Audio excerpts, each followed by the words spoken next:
دوستو، یہ کہانی کسی بادشاہ کی نہیں، کسی جنگجو کی نہیں، بلکہ اس شخص کی ہے جس کے پاس نہ فوج تھی نہ ہتھیار، مگر پھر بھی ایک قوم کو آزادی دلا گیا۔ یہ کہانی ہے ایک کمزور جسم مگر فولادی ارادے والے انسان کی، جسے دنیا قائد اعظم محمد علی جناح کے نام سے جانتی ہے۔ 25 دسمبر 1876 کی سرد صبح تھی۔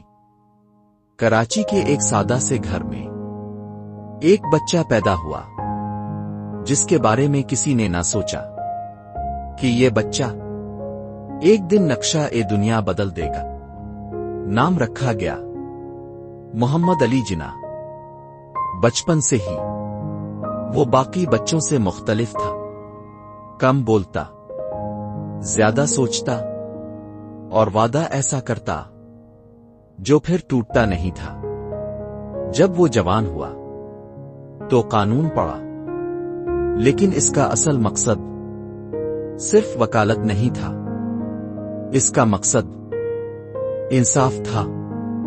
وقت گزرتا گیا، برے صغیر کے مسلمان دبے جا رہے تھے، ان کی آواز کوئی سننے والا نہ تھا۔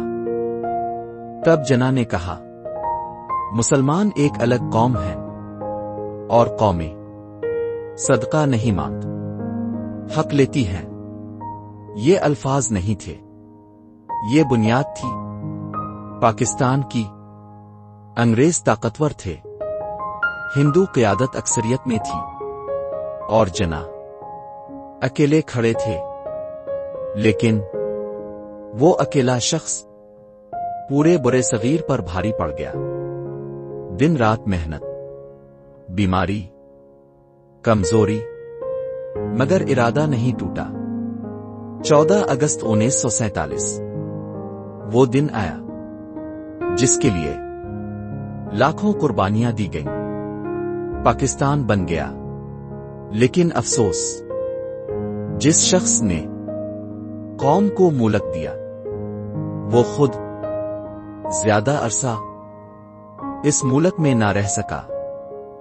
11 ستمبر 1948 قائد اعظم اس دنیا سے رخصت ہو گئے، مگر ان کا خواب آج بھی زندہ ہے۔